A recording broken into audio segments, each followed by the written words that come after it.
It's Monday, June 23rd, 2025, and this is episode 338 of You Can Bet on That.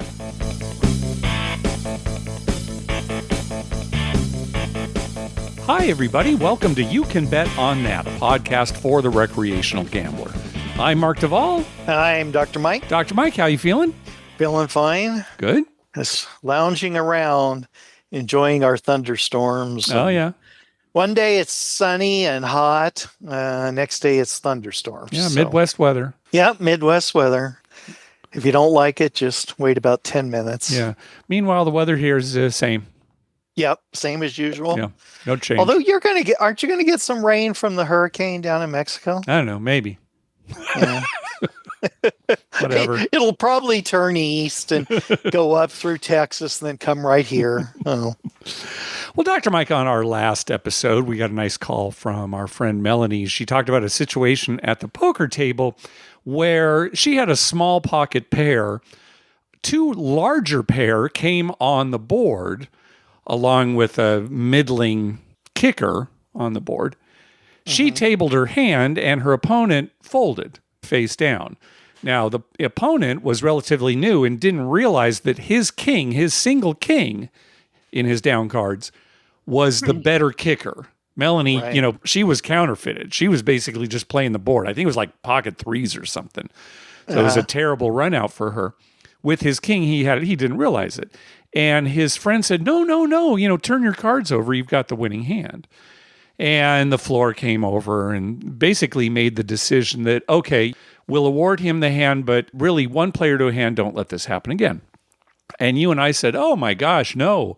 The pot should have been awarded to Melanie because, again, this was somebody who was not playing the game. It was somebody sitting behind saying, no, expose your hand. You won.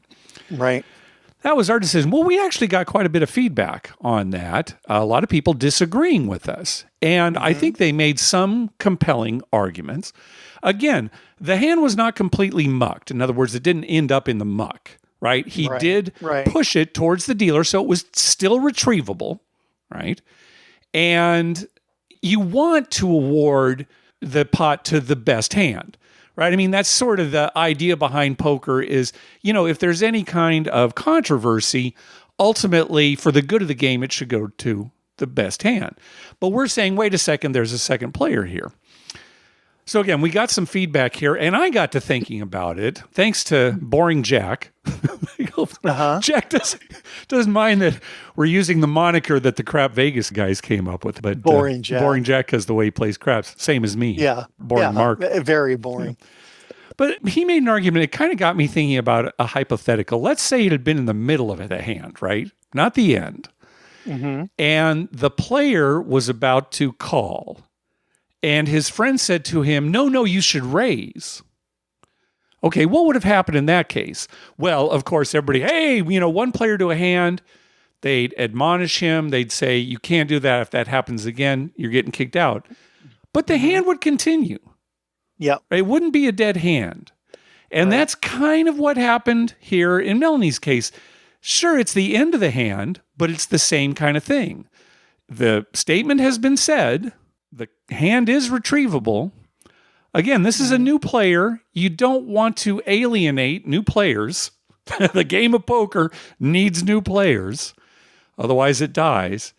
So I still am not convinced that absolutely the floor made the right decision, but at least now I can understand why they made the decision to award the pot to the villain and not to Melanie. So the next time I have a decision to make about a hand, I should just stand up and yell to anyone else in the poker room, this is what I have. What should I do? And then whoever gives me advice, that's okay. I'll get admonished. I understand your argument. I don't think it's a great analogy because I don't think this was an angle shoot. It seems like this really was a novice who didn't know what they were doing. Right. Well, was the friend a novice? I don't know. Now, maybe not. You would think not because the friend knew enough to say, hey, wait a minute. you've got the better hand. So It's guys, an argument for having nobody else playing behind. that's true too. Just or sitting not to watch. behind. Not to watch. Yeah, not to watch. Sure. I don't know. It sits wrong with me. Well, and as it did with me when we first heard the story. But at least I've heard well thought out arguments to say, okay, fine. And I don't think it didn't sound like Melanie really had a problem with it because she did not have the better hand. She knew it. Yeah. And she said she won her money back, from him anyway. So let's just take bluffing out of poker completely. You can't bet anyone out of a hand or bluff or anything. All right. Now you're going overboard. We just flip over our cards and the best hand wins. All right. Yeah. Hey, I'll tell you, I say this to the guys at our poker game all the time. This happens a lot where it's not until somebody flipped up their hand that somebody else at the table says, oh, you've got the winner or you've got this. And doggone it, I know some of them listen to the show. Some of our players just hate revealing their hand. Like that's going to give them some huge edge at our drinking tequila shots Tuesday night wild card in every game poker meetup, right? Like, now I know how you play. So I recommend to especially new players, turn your hand up. You're not going to be giving away as much information as you think, and you may be missing something. This is not advice to seasoned poker players. This is newer players or, again, our home game players, because seriously, we play so many goofy games. Oh, you've got the nuts both ways. The guy's about to fold. You're actually scooping the pot. It happens all the time. Yeah. Well, in Melanie's case, the guy didn't have to call a bet, right? No, I think it was just, it wasn't calling a bet. It was just, so Melanie turned up her hand. Right, and he could have just turned up his. He could have, and that's what he should have. But he's seen so much poker, on TV. I'm not going to, reveal what I was playing. Had he done that, though, just turned up his cards, not said a thing, the dealer would have said, oh, you win. He would have said, you win. And the end of story, right? Yeah. And I understand that. So people are saying, well, that's what he could have done and stuff. The part I have is the guy helping him behind him. Oh, that's my part too. And again, he was warned. And if it had happened again, he would have gotten kicked out and they would have killed whatever hand he had. And I guess that does make sense. I saw all the response or a lot of the responses that you sent me. Yeah. And I agree with some of it. It's just when more than the players involved, it sits poorly with me. Oh, I agree. Yeah, I'm sure there are plenty of listeners out there who feel strongly one way or the other. I just think that an argument can be made both ways. Make up your own mind based on what you know about poker. And the pit boss, it's really up to him. And if that's his decision, that's fine. I'm okay with that. If I was on the table and that was his decision, I'm like, well, that's his decision. We'll live with it and we'll move on.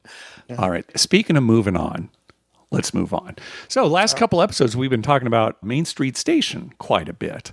And more than one listener said, hey, you know what you haven't mentioned about Main Street Station is if you go into the men's room, you can pee on part of the Berlin Wall. Mm-hmm. Well, you still pee in a urinal, but the Berlin Wall's behind it, so you can say you peed on it. So, and that is a big attraction. And you probably did. Yeah, like most guys, your accuracy is not great. That's right. You didn't really pee on the Berlin Wall. Oh, yes, I did. I'm sure some got there.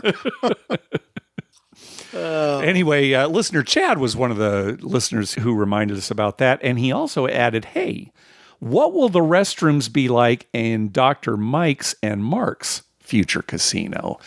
What do you think, Dr. Mike? What special thing? Mike, have you ever been to the Madonna Inn up by San Luis Obispo? No, I don't think I have. It's this eclectic inn. All the rooms have a different theme. And I want to say in the men's room there, you pee into a waterfall. Oh, so I think that's the kind of thing that, we're thinking about. How are our restrooms going to set us apart as a casino? Well, we'll either go retro and it'll just be a trough. Oh, the trough. Yeah. The trough. The big long trough. And you know what? Instead of up against a wall, we'll just have it in the middle. I've seen that. Either side. I've seen that. I have seen that too. The most dehumanizing way to pee. All right. Boy, your first suggestion is fantastic. That's the retro. Or we could go modern, and each urinal is it's its own enclosed little cabinet thing, kind of like a stall, but there's just a urinal in there. Oh, for extra privacy, you're going the other way. Extra privacy. Plus, the whole thing is tiled, and you can just pee anywhere. That'll get all those guys who just want to let it go. Yeah. And then when you step out and close the door, some water feature comes down and cleans the whole thing. It just blasts really it. The whole thing, it's like the a high... Uses like 10 gallons to just clean the whole stall. Yep. That's there great. You go. That's nice. Either a free-for-all trough that every once in a while just floods, or a personal urinal inside a self-cleaning stall. I laugh so hard at that because, that's Paul's story that at the old Jack Murphy Stadium in Mission Valley, the trough there, and it was backed up and people just kept peeing the whole game. And pretty soon it was like right to the edge. And some guy walks in with a gallon plastic milk jug full of beer that in those days you could bring your own in. And he's trying to pee and hold this gallon of beer. And then boom, drops it. And the resulting tidal wave just got everyone from the knees down wet. I have nightmares about that. And I'm not kidding. I have bathroom nightmares about things like that happening, and Paul lived it. Paul lived it. All you can do is go home and jump in the pool and hope you got enough chlorine in there to... All right. Apologies to people who didn't think that was funny. How can it not be funny? Let's move on. Hey, thanks to everyone who's been clicking through our Amazon link. Remember, whenever you're going to buy something through Amazon, please go to our page first. You can bet on that.com and click through our Amazon link towards the top of the page. Voicemail time. First up is Chris. Hello, Mark and Dr. Mike. This is Chris from Round Rock, Texas. Just got back from a Vegas trip with some friends, and we love craps, so it's my wife and I's favorite game.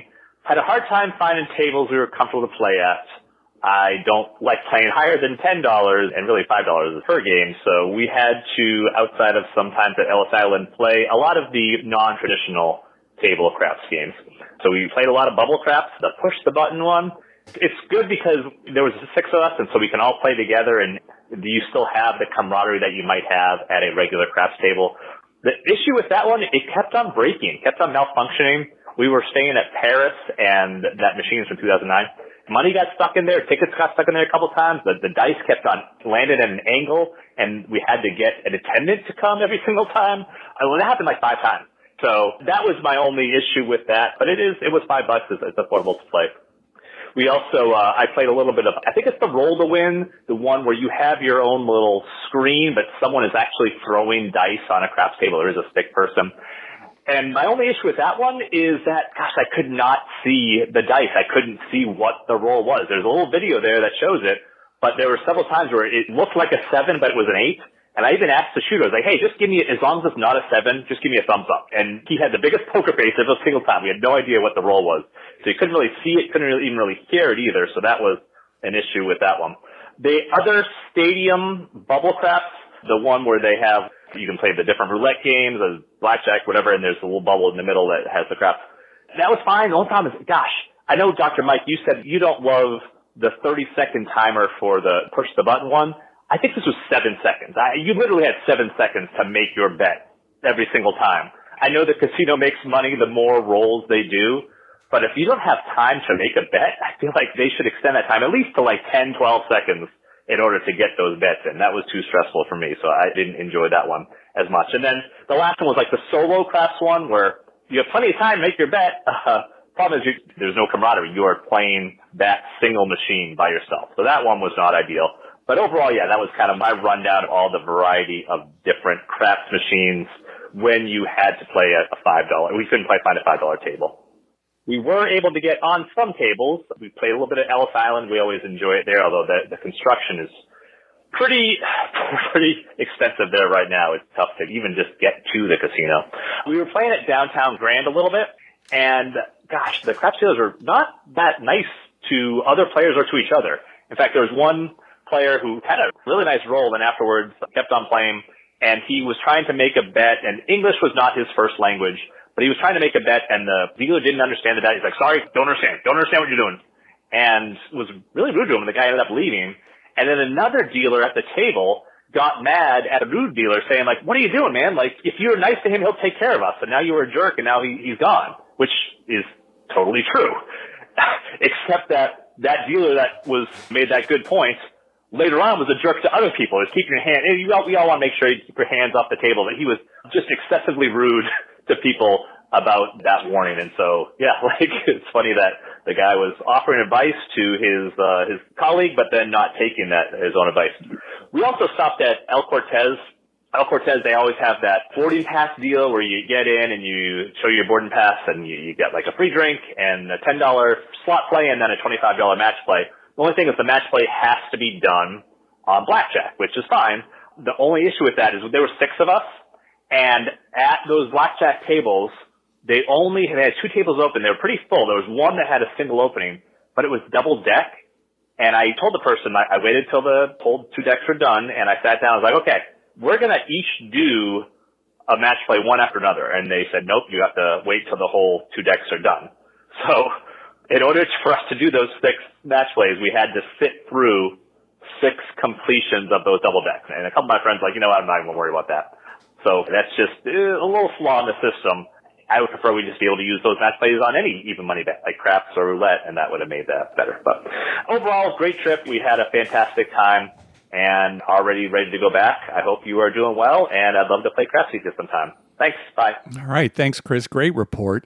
Yeah, El Cortez, they definitely sweat the money, especially at blackjack. You know, they watch out for counters, everything. But that is a little much.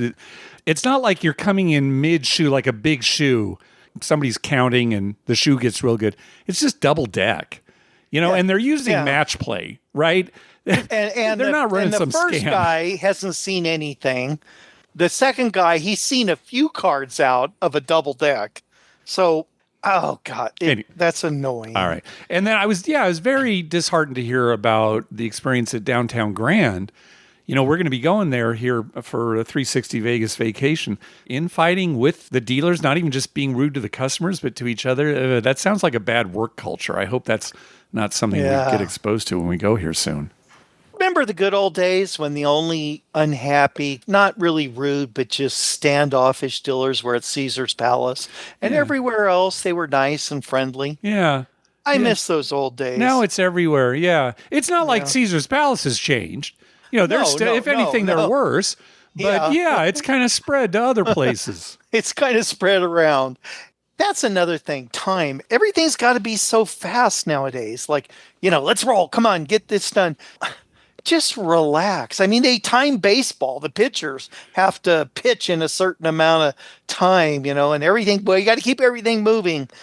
What happened? You're at a baseball game. You should be willing to sit there for 6 hours. It's fun. All right. So first of all, I'm glad we heard from the senior citizen about how people are too quick these days. Second of all, the best thing to happen to baseball in the last 50 years was the clock. It goes by so much better. I mean, fine. And I'm sure there are listeners who disagree. It makes a baseball game so much better. It's so much better. Do you remember Al Rabowski? They called him like the Mad Hungarian or something like that. Yeah. And he would like walk off the mound and talk to himself and chastise himself and almost, you know, like beat himself up and then come back and throw another pitch. And I mean, that was entertaining. Yeah, see, I think this is just based on your nostalgia. All right. Maybe. It's anybody who would want to just throw the ball. The ball. And I understand baseball's all about, you know, the tension and, what's going to happen. That's still there. It's not like every pitch gets hit, right? It's still there. Oh, hey, the guy fouled it off again. It's still there, but you don't have to sit there for 6 hours. I love baseball, so I want it to last longer. You know, my favorite thing in the world is OT. I mean, I love overtime, extra innings. You know, I can't get enough of that. This is a pretty combative episode. Yeah, so far. Yeah. Well, it just makes me mad. Crabby dealers, everyone's in a rush. I don't know about being in a rush, but crabby dealers, yes. I'll tell you what, I'd rather see a dealer be rude to a customer than dealers be rude to each other. I get where you're coming from there. Yeah, I kinda hate I can't that. really agree with it, but I certainly know what you're saying. Yeah, it Yes. just bugs me when people who work together are Yeah. bickering No, it in is. front of It's- other people. It's like- off-putting. It's the same reason I won't watch shows where there's a lot of arguing and fighting on Yeah. TV. It doesn't Even if sit it's supposed well to be with me. funny. Yeah. Yeah, no, it just doesn't sit well with me. I don't like it. All right. Mike, relax because our next caller is our good friend Ed O'Connor. All right, it'll calm things down for me. Hey, Mark and Dr. Mike, Ed O'Connor here. I was in Borgata this weekend for the first time since the big renovation was completed. Bad news is Borgata, which was once exclusively 3-2 blackjack, now has 6-5 blackjack. It's not in the main blackjack pit, but over by the carnival games, adjacent to the electronic table games. On a Saturday night, the 6-5 tables were packed. It was a $25 minimum. The main blackjack pit is totally renovated, and it's separated into two areas with a stand-on soft 17 and a hit soft 17 area. Naturally, those are divided by table minimums. The Pai Gow, Baccarat, all the Asian games have been moved into a brand new Asian game room, which I played in there. They did a fantastic job on that. Gypsy Bar is gone, as most people know. The B Bar has been totally renovated. The bar top video poker appeared to me to be 7.5. I'm not sure on that, but that's what it looked like to me. Amphora, which is the lounge for the gold players, to me it looked like they downgraded the menu a bit. Society, which is the lounge for Noir, remains a top shelf experience, one of the best in any casino I've ever seen. Bottom line is, overall, great job on the renovation, and I'll remain a Borgata player. Just hoping you guys will get up here to Atlantic City again one of these days. Okay, be well. All right. Yeah, maybe eventually, Ed. Thanks for the great report. Yeah, Good. Sounds we like good should. things happening. I know. Actually, I know. it's been so long since we've been there. Yeah. You don't hear much about Borgata anymore. At least I don't. Well, yeah, certainly on our show. I mean, we get a lot of feedback from Las Vegas. And of course, the Due for a Win guys, Right. they're Atlantic City. So, you're going to get some information there. But no, on our show, we haven't heard in a long time. So thanks, Ed. Yeah, appreciate that. Hope Ed's doing well. Yeah. I got a questionnaire on an email from Caesar's Rewards saying, would I have interest in there being a Caesar's in Times Square? Oh, yeah. A lot of talk about what casino, if any, is going to be coming to New York City. Yeah. Yeah. So do you think they would build a casino in Times Square? I wouldn't be surprised. Whether it's a Caesar's property or not, I don't know. But, oh, yeah, it's in the news quite a bit, pros and cons and successes and failures about trying to get one built. Yeah, there's talk. Yeah, it's just interesting. I'm thinking Times Square. Oh my God! I know. How packed would that casino be? Yeah. It would have to be huge or limit the number of people. I mean, because it seemed like you'd never get on a table. It's Times Square. Yeah. Any New Yorkers have any opinions about that? Let us know. Obviously, if you live in New York City, you're probably not spending a lot of time in Times Square. But what would that Right. mean? Yeah. Interesting, though. I mean, probably give me a reason to go to New York City more. Really? Well, More. just to Go check to it New out. York City. When's the last time you were in New York City? Oh, I don't know, 8-9 years ago. Okay. All right. Next call. Hey guys, I was wondering, when I hear about casinos offering 100 times odds on craps, have you ever played 100 times odds on craps or seen anyone do that? Or is that just a gimmick? Love the show. Bye. I don't know that I'd say it's a gimmick.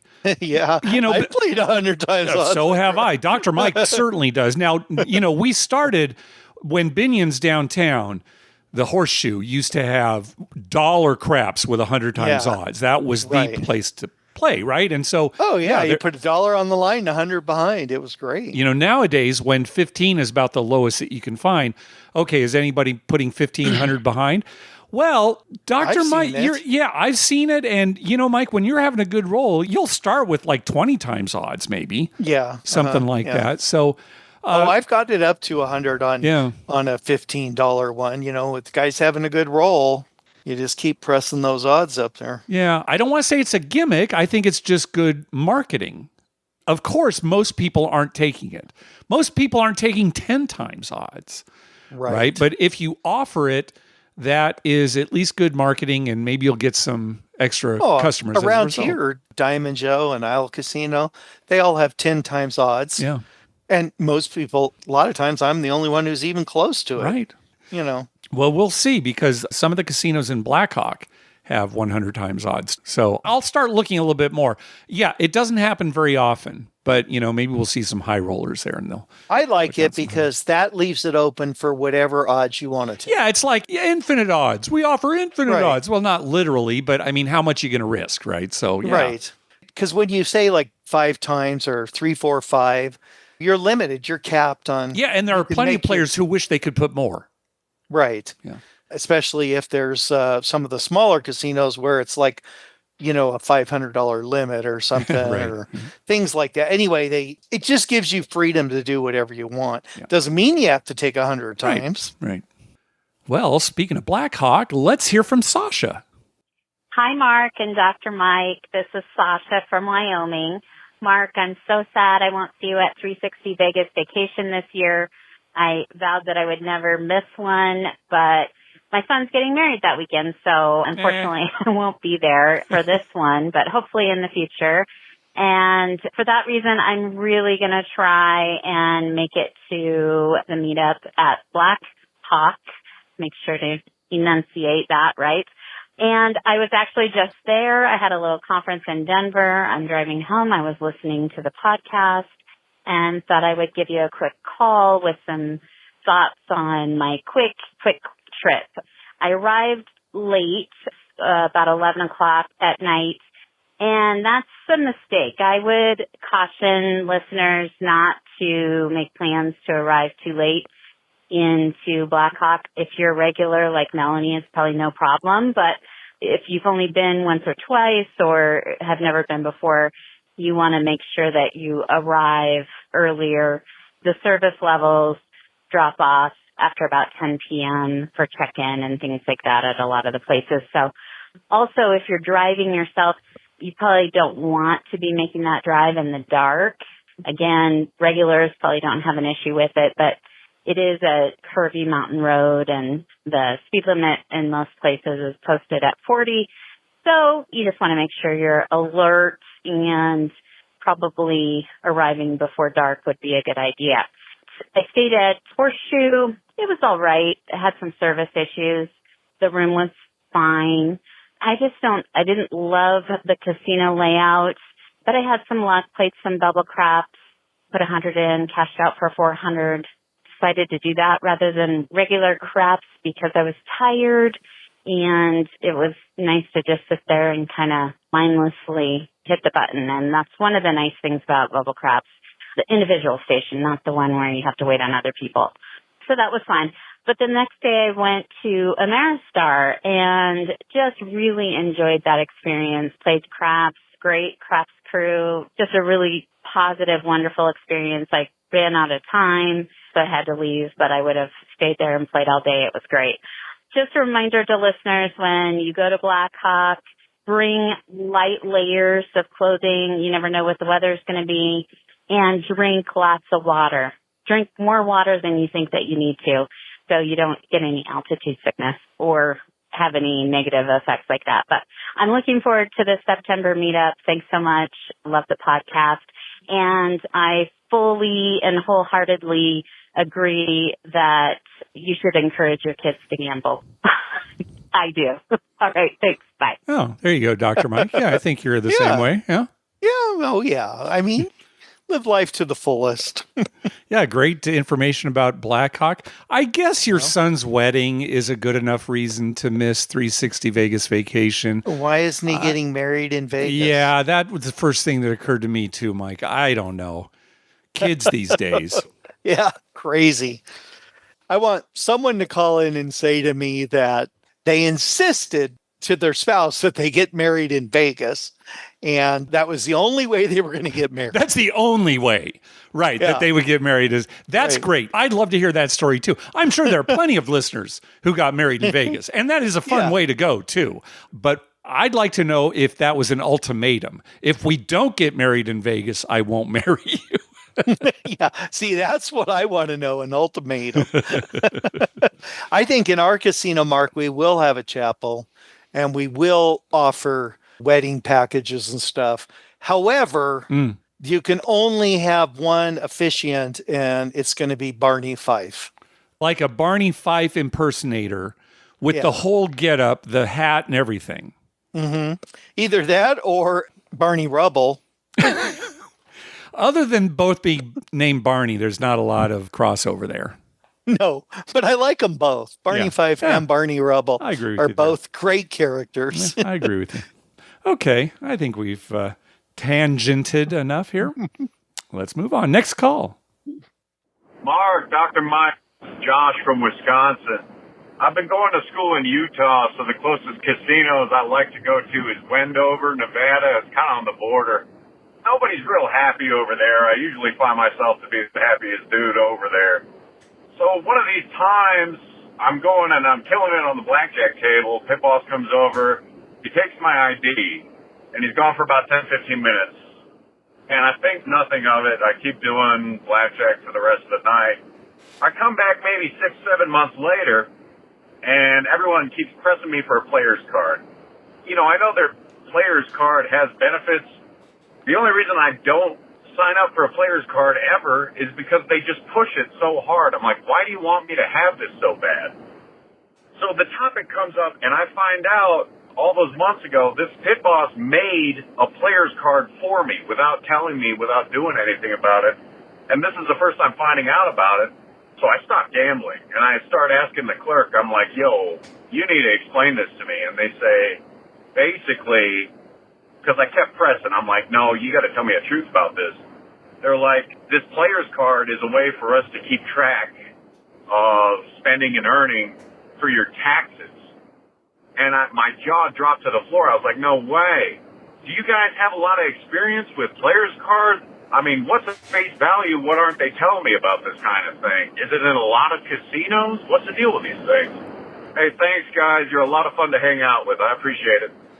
Yeah, every casino has a players club and a players card that you can get. There's nothing nefarious going on here.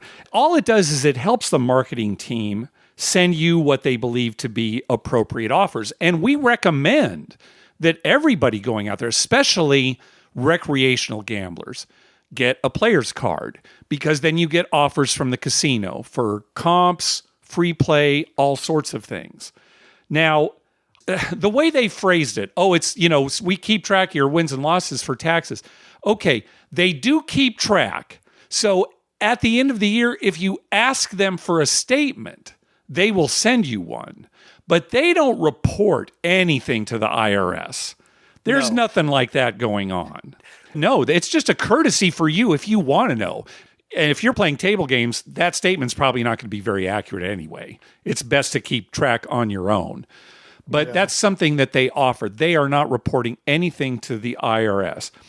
I'm surprised. The pit boss should have told you why he wanted your ID. And if he came back with your ID, I'm surprised he didn't come back with a player's card as well. It's strange that you went back later and found out that the guy made a player's card for you, but he didn't give you one? Maybe they meant he put you in the computer, didn't make a card, but put you in the computer as if you had a card. I mean, he might have not been able to make him a card. Not every casino has that ability right there. I'm glad you're kind of playing devil's advocate here, but couldn't make him a card? Didn't say, I'm going to make you a card? I don't know. It is weird. I'll agree with you there, Josh. That is a little weird that whole thing happened. But again, if you're a recreational player, definitely get a player's card. Some advantage players don't want to be tracked. Like if you're a blackjack counter, then we can understand, I don't want to be rated. I don't want you to have my information. Because, you're counting cards that you don't want to get thrown out. At the same time, if you say, when you go up to a blackjack table, do you have a player's card? Oh, no, I don't want one. Please don't rate me. Even that could be a red flag for them, like, oh, is he a counter? And they might look at you a little more closely. Well, the reason to have one is so you can get offers too. Exactly. Yeah. That's for most of us. That's the main reason to have a player. Oh, yeah. And Mike, anytime you and I go to a new place, we immediately sign up for the player's card. And a lot of times it's like what happened with Josh. We won't even go up to the players club. We'll just go up to the craps table. They say, oh, do you have a card? No, but here's my driver's license. Can you make me one? Yeah, sure. Yeah. I was surprised to hear that everybody in Wendover was grumpy. That's the first time I think we've heard that. Josh was saying he's like the happiest one there. So that's too bad. Yeah, I don't know. That's weird. I know that you and I have been the happiest people in a casino many a time. Usually, yeah. Externally happy. Externally happy. Yeah, maybe not internally, but externally happy. All right, last call. Hey guys, thanks for the podcast. Calling you with a quick trip report to Atlantic City. My parents go there once a year, and I'm from Philadelphia, so I always tag along for one night. Stayed at the Hard Rock, usually stay at Harrah's. Hard Rock is much more lively, fun, and energetic. So a few fun stories. I don't know what kind of karma to call it, but my dad doesn't play craps, doesn't want to learn, but I'm always willing to play his games. So all the carnival games, Let It Ride, High Card Flush, 3-card poker, I usually end up doing that much more than I usually wish, but each of the last 3 trips with my dad, I always hit the big hand, and he is stunned. So, for instance, High Card Flush, $5 bet on one of the side bets, hit for 300 to 1 odds because I got all 7 diamonds. So, within 20 minutes of being there, I already won $1,500 for a pretty low roller that definitely made the trip. Eventually digged on craps once everyone went to bed. $25 table, a little bit high, so it didn't stick around, but it was fun to throw the dice. One other story. When I was sitting there playing High Card Flush with my dad, these 2 pretty interesting people next to them were talking all these crazy stories about how they saw people in the past sliding cards to each other, and they just sat there and didn't say anything about it. A few hands later, my dad gets mispaid $100 when he should have been paid $50. And, of course, these 2 say, oh, no, that's too much, that's too much. 10 minutes later, they leave the table, and I looked at my dad, and I said, so much for all that story about letting the cards slide and not speaking up. They're chipping off $50, so hopefully it comes back around. But overall, good trip report. Hard Rock is much better in terms of lively and entertaining than the Harrah's. So hopefully find some lower tables in the future, but I know those are kind of a thing of the past. Anyway, thanks for the pod. Keep up the good work. Yeah, at first you hear that and you think, yeah, why did this couple call attention to a mispayment when they didn't call attention to actual cheating, right? That, what's the thing? And I thought about it a little more. It's like, well, they're probably more likely to be knifed by the cheater than by Alan's dad. Right. So I'm thinking that's why. That was it. Yeah. I guess that's one way to rate people. Likeliness of knifing me at some point, And maybe Alan's dad was pretty low on that scale. That's what I do when I scan the casino, the clientele. I go in. Yeah. All right. Who's most likely and least likely to knife me? I'm a little different. When I go in, I scan the casino for who's most likely to annoy me the whole time. Sure. That's who I want to avoid. Yeah. And if you were walking in together, you take one quick look at me and say, I got to go somewhere. Well, Mike, we got a nice email from Mike A.P. He is the host of the Tens and Aces Blackjack podcast. It's an advantage play podcast. I'll post a link to it in the show notes. He wrote us a song for the show called You Can Bet on That Vibe. It's like this blues rock number. And I'm going to play it at the end of the episode after our outro music and our weird little clip that we put out there. So thank you for that, Mike. That's great. Yeah, it's nice being memorialized in the song. Memorialized. We're not dead. You don't have to be dead to be memorialized. Okay, all right. I'm not sure of the exact definition, so I guess I'll agree. But again, yeah, thank you, Mike. Well, that's going to do it for this episode. We want to thank some people for some recurring donations from the National Association of Casino Party Operators, from the International Brotherhood of Gobbling Donkeys, from Nathan, from Brian Dancer, from Brian and Sarah, and from Josh. Thank you very much for those recurring donations, guys. Oh my gosh, we appreciate it so much. We also got a donation from our buddy Todd Goddess. Karma donation. Looking forward to seeing you, Mark, at 360 Vegas Vacation. Yes, this episode will drop on Monday during 360 Vegas Vacation. So hopefully we're all having a good time. Also, a donation from John. Hi, guys. Thanks for all the work you do creating a new show each week. Oh, if you're taking votes, I'd definitely rather win at the start of the trip. Nothing like a free roll weekend in Vegas. So this question started on 500, and a lot of the other podcasts have picked it up as well. You know, would you rather win at the beginning or at the end? Mike, you said the end. The only other person who said at the end also was Chris from Crap Vegas, and he basically had the same reason you did. Yeah. You'd bet a little bit more, and you'd end up going back to even or even losing more than you intended. So, yeah, there you go. Right. Yeah, well, I think Chris and I are kind of in the same mold. Oh, okay. Chris is to you as Josh is to me, I guess. Yeah. That's not perfect. No, it's not perfect. You and Josh are a little different. Yeah. Chris and I are more I'm like... kind of embarrassed I even made that comparison right now. Anyway, John goes on to say, here's a karma donation in honor of my trip to play in the WSOP this week. Keep it up. Thanks, John. Oh, well, good luck, John. Yes. Hope you have some great luck at the table. Get in the money. Yep. Also, a donation from Trenholm. Karma donation for quick Vegas trip to see Weird Al kick off his new tour at the Venetian this weekend. Oh, well, fantastic. Love Weird Al. You know, the thing is, people, Weird Al, come on, give me a break. No, it's funny. Listen to it, especially like his polka medleys. Mm-hmm. Fantastic. All right. Also, a donation from Nicholas. Karma donation for an upcoming trip to Blackhawk. Great shows as always. Keep up the good work. Well, thank you, Nicholas. Thank you. Also, a donation from podcast favorite John B. Karma donation for upcoming Vegas trip. Headed to Vegas on Saturday for 360 Vegas Vacation. Can't wait to see everyone.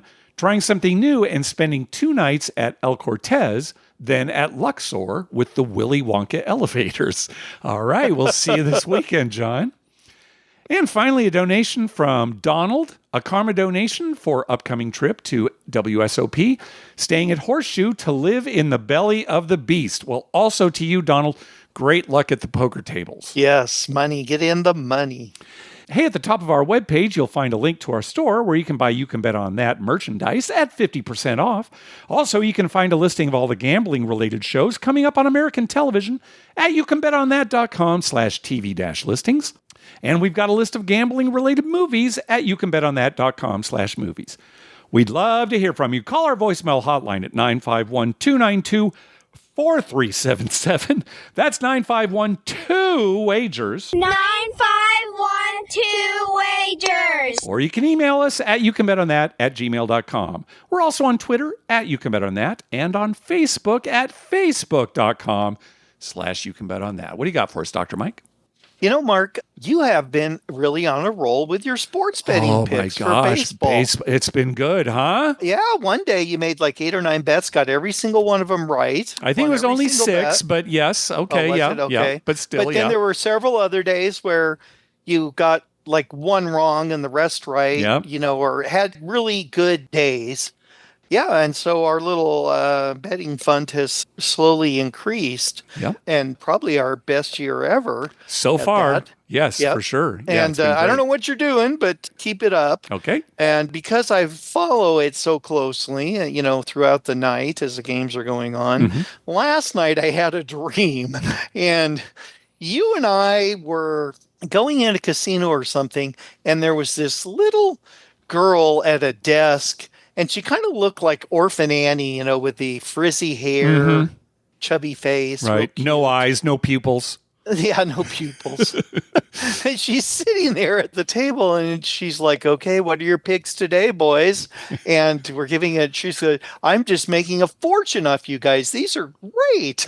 She was all excited. And I don't know why, but we were supplying her with picks for sports games.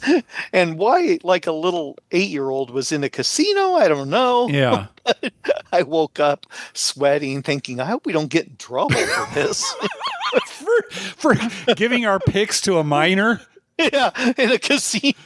Hey, she was in the casino. She asked. Right. She's got a desk there. I mean, it's not like we forced her in there. That's She right. has a She's desk. got a desk. Anyway, so just wanted to mention that, how well you're doing this year. Yeah, thank you. And we had a good football year, too. Yeah, and I'm not sure I did on hockey. I'm going to send you the final hockey results here and see how I did on that. I'm not sure. That hockey might have been maybe- rougher, but yeah. That might have been rougher, Yeah, yeah. yeah. But baseball so far, you're doing excellent on. Great. Especially the over-unders. You've been going the right way. Yes, every and time. a lot of unders. I'm not Lot saying of that's unders. always the way to go, but a lot of my winnings have come from unders. Yeah. It seems like they're hovering around, between 7.5 and 9.5, somewhere in there. And there's been quite a few like 3-2 games and 4-2 games and stuff like that. So anyway, very good. And that's all I got to say today. All right. Well, looking forward to seeing everybody at 360 Vegas Vacation. I'll talk all about it on our Yes. next episode. And good luck to everyone, and especially you, Mark. I want you to win a lot. Okay, I'll try. Yeah, so you'll have money for Blackhawk. All right. Thanks for listening, everybody. Good night.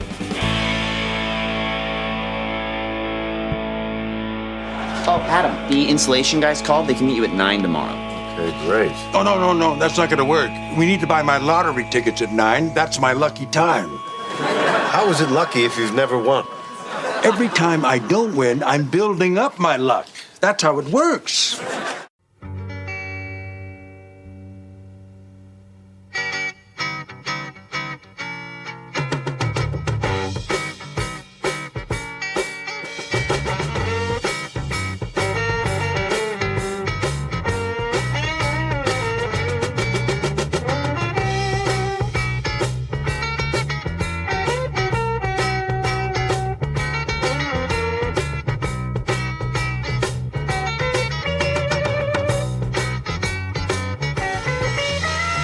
Mark and Dr. Mike arrive.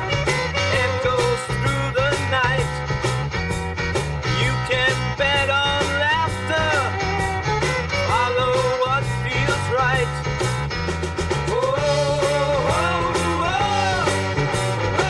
Trust Johnny, my friend. Since I found my passion, I've been soaring high. Whoa, that's right. You can bet on that vibe.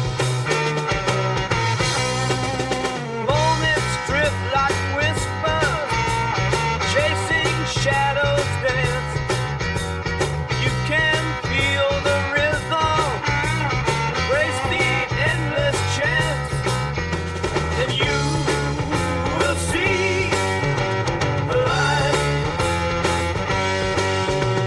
Since I chased my dreams, I've been losing track of time. Whoa, it's right. You can bet on that vibe. We are, you are, dreaming of flying, and together we are bold. Those thoughts, they spark ignite. It's who we go.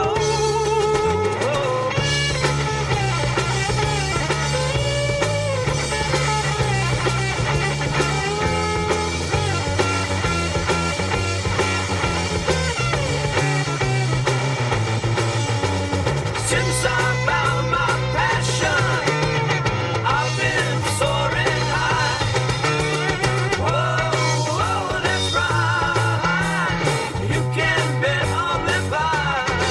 You can bet on that vibe. You can bet on that vibe.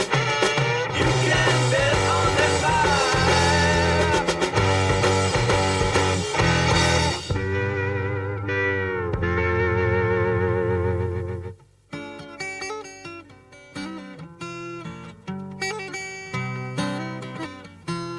You can bet